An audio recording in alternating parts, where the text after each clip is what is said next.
I'm Rick Staisloff, founder, senior partner with RPK Group. Really pleased to have been part of your journey over this past year as you move to really weave all of your great learnings into just what learning is at your institutions, and also how you've been able to share this back out across the system and really out into the higher ed field in general. So we want you to know that for RPK, we've been bragging about you all over the country and the work you do. So thank you for being a model of what's possible. As we think about our topic then, sustainable innovation in higher education, how do we think about framing that first of all? So let's just sort of hit it right up front with three key learnings that we have. The first is that historically in higher ed, we've liked giving a little bit to a lot. And I think there are reasons for that culturally, but it's also an element of not quite knowing what we get for the investments that we make. And so it's easier to give everybody a little bit and not have to choose. Part of the work you're doing, particularly around return on investment, is around this shift to giving more to less. Now that doesn't mean that we don't give anything to anything else that we don't consider strategic, but it does mean that I always think about if we have so many chips to bet or to invest, we're putting more of those chips on fewer things. So if we're all on board with that, that makes sense that we should be bolder and go after things that really impact mission and student success. How would we know which things to invest in?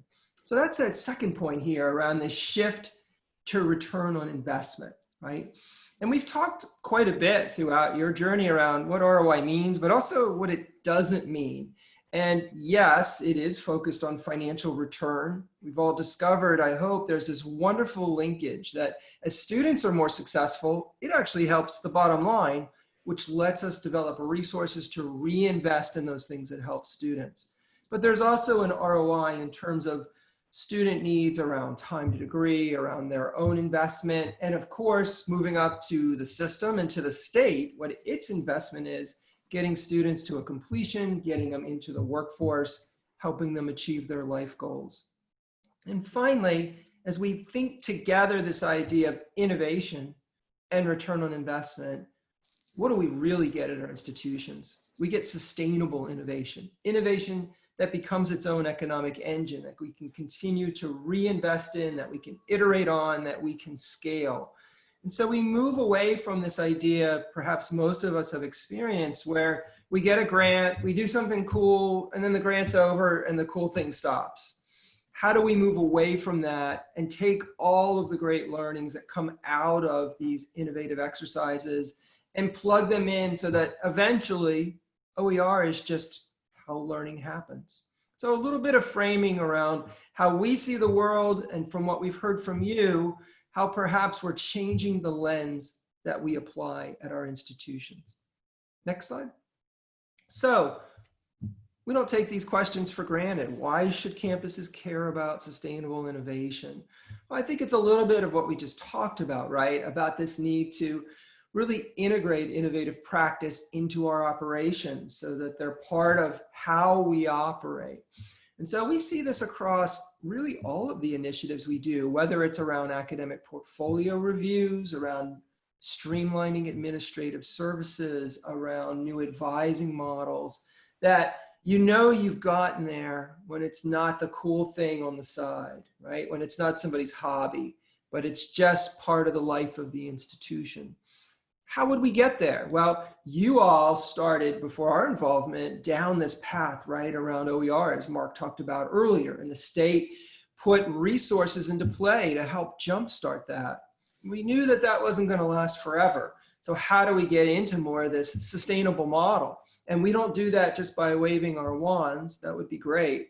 We have to think about what's the structure, the ecosystem that has to surround our initiatives in terms of training, in terms of understanding of ROI, in terms of outcomes, in terms of good measurements, in terms of good communications, right? Think about the role these pitch decks have played for all of you, which allows us to do what?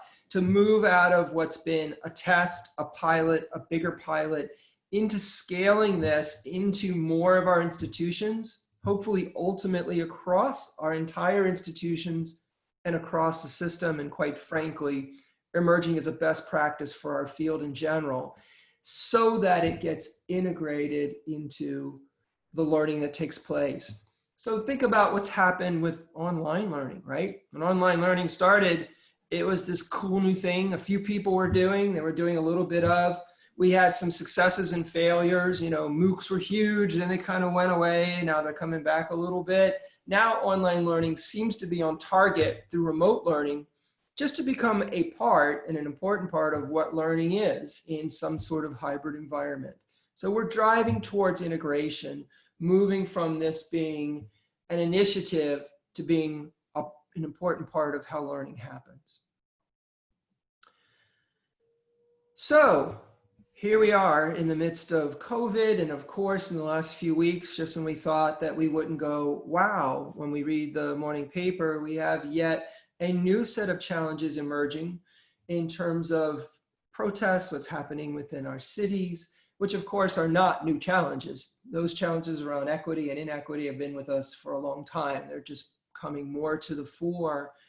And so how is it that we're dealing with the current environment? And here's the important question on the table. Is it really a whole new set of questions? We would say no, that the things that we are facing today are really the same questions we had before COVID, before more of the current crises that we're seeing. There was already this accelerated shift to remote learning happening.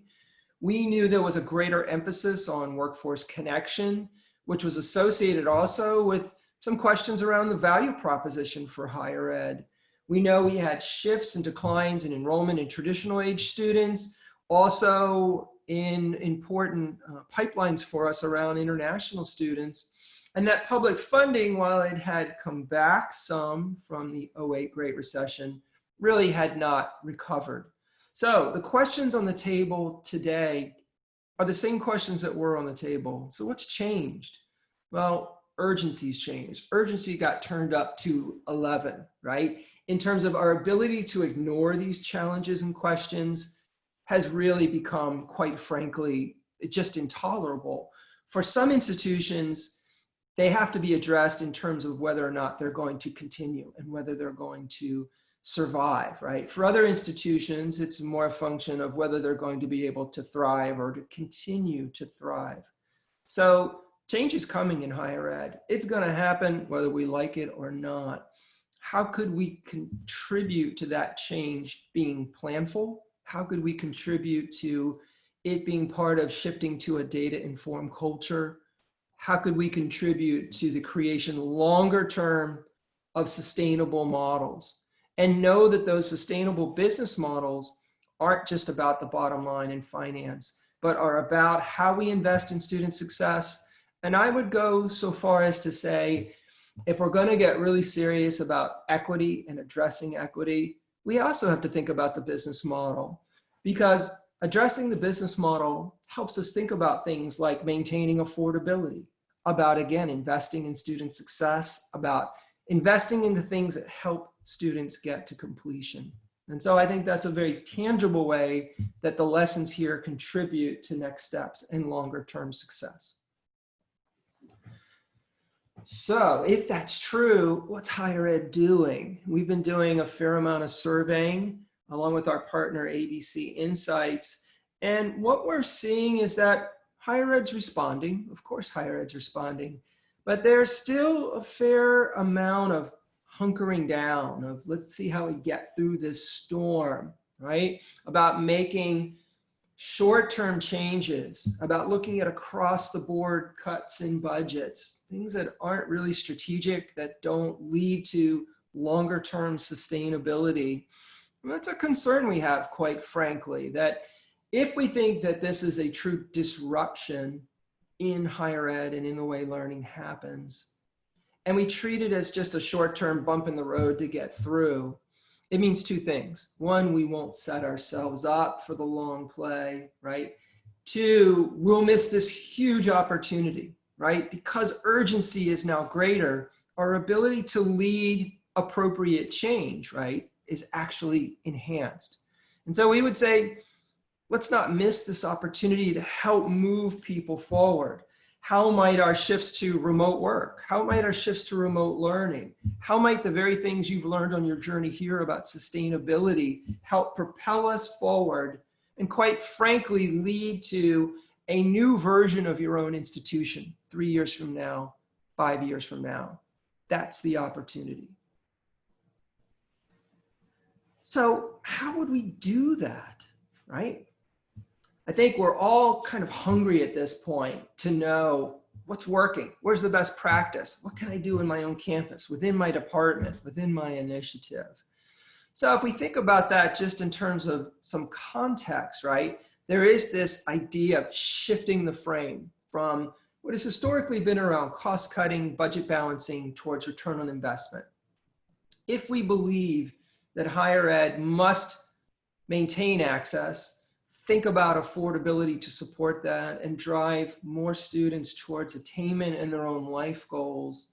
How do we do that in a world where we're going to have more constrained resources? Public funding likely will decline again. Our ability to increase pricing will be very, very limited, if not non-existent. We will have potentially fewer students, at least in the markets we've traditionally served. Well, we believe that the opportunity is about thinking about the resources we already have, not just dollars, but people and time. How do we use them in ways that actually have greater impact? That's about moving from spending and managing spending to investment and understanding return on investment. ROI in that case isn't about working harder, although I bet you're all working harder than ever. It's really about our being smarter about where we invest and what we get for that investment.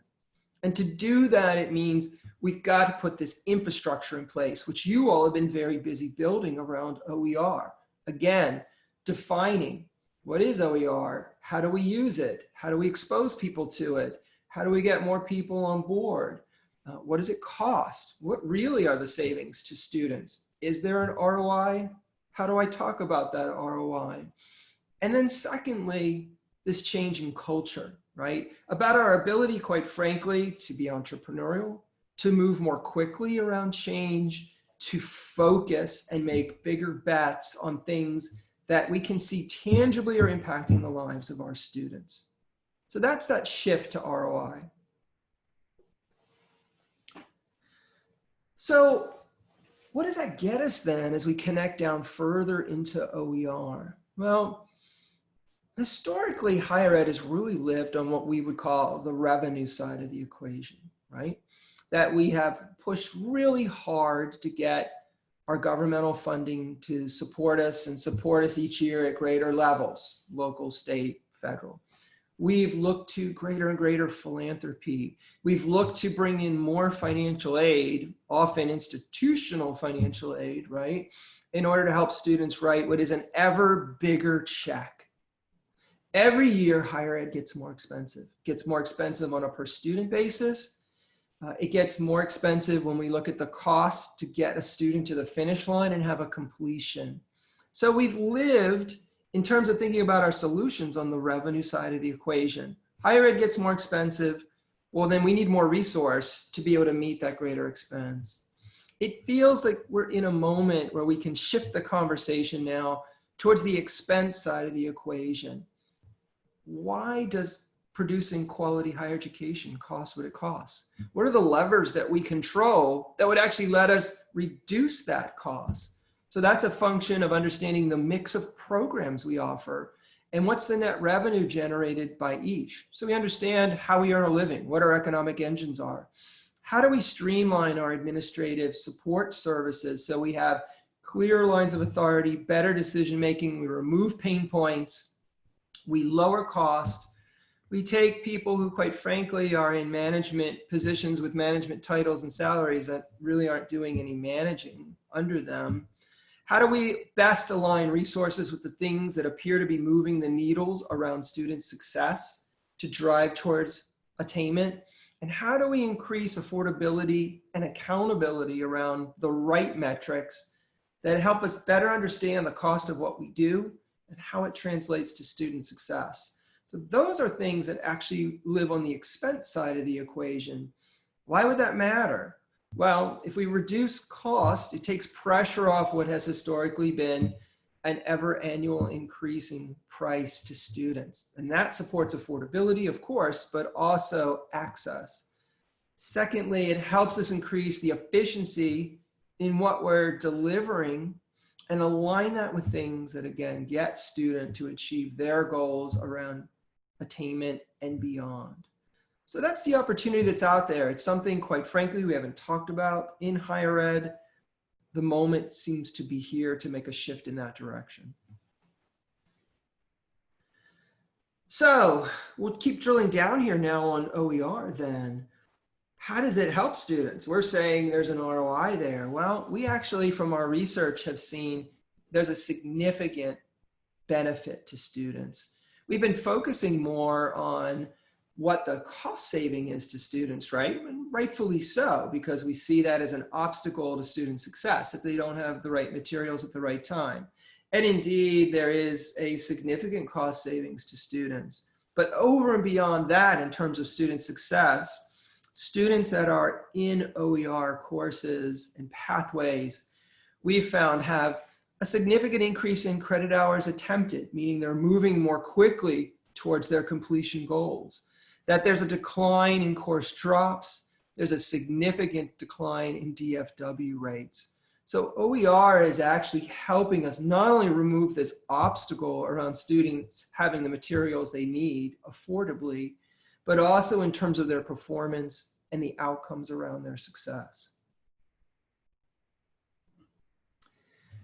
And what about for colleges? Is OER just good for students? Well, remember we said earlier that there's this wonderful magic that happens that as we improve student success, it's actually good for the bottom line. It's good for creating more sustainable models for our institutions. So what have we seen again from our research? That 60% of colleges actually recoup their OER investment. They didn't make money necessarily in every case, but they were able to cover their cost. And so it helps break us out of that dynamic. You know how it goes. Hey, I have this great idea that'll help students. It'll cost $100,000. Can I have $100,000, please? Well, maybe you get that money, maybe you don't. Now what we're seeing is that OER becomes this economic engine where, yes, we are investing on the front end, but we're getting a return on investment that pays us back so we can keep investing. That's the sustainability, right? Secondly, in many instances, we saw actual return on investment of about 3%. So we're not only covering our costs, we're actually making some net revenue as student behavior and performance shifts. And here we go in terms of the textbook savings to students on a per college basis, $325,000 on average. So this is kind of a win-win-win. Students get the materials they need at much lower cost or no cost. It contributes to their success. And we're able to build that out in a way that allows us to reinvest over time and create sustainable innovation. So finally, we know that, again, this doesn't just happen, and that what we need to do is create intentionality around these kind of initiatives, right? And this is the infrastructure piece that you've been working on first around good guidelines. What are the platforms? How do we lift our capacity to do this work? And you all have been so critical around the support you're providing to everyone in doing that, learning what works, helping us move to scale. Secondly, making sure the resources in place. Typically, we need some funds to get this thing started up, but then how do we create these sustainable models over time to allow for reinvestment? And finally, there's that culture piece. How do we make this not just about OER as this one initiative, but link it up into our strategy and our strategic platforms and our vision of what our institutions are going to become? How do we get the metrics right? We don't want to look at 100 things or probably not even 20 things. What are the right 5 or 6 metrics that really matter and inform decision-making? And then how do we become good storytellers out of this so that we are sharing from these successes out to the system, out to our campuses, again, out to the field itself. We have a good idea, it's working. Let's go share that so more of our institutions can benefit from it. final thought here then, we started this journey, right, working on OER and sustainability around OER. And we really discovered something, which was that the framework of sustainability for OER actually works across our student success initiatives. I think that's a big aha, right? Because it shows that we're not just doing analysis, we're actually shifting the way we think about combining student success and the business model.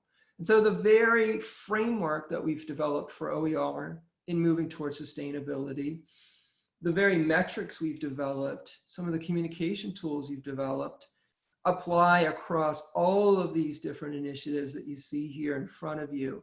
And so I think this speaks then in closing to how you all have raised your own capacity at your institutions, how you're helping the system raise its capacity to support you in new and really powerful ways, and how we can teach the field to raise its own capacity here.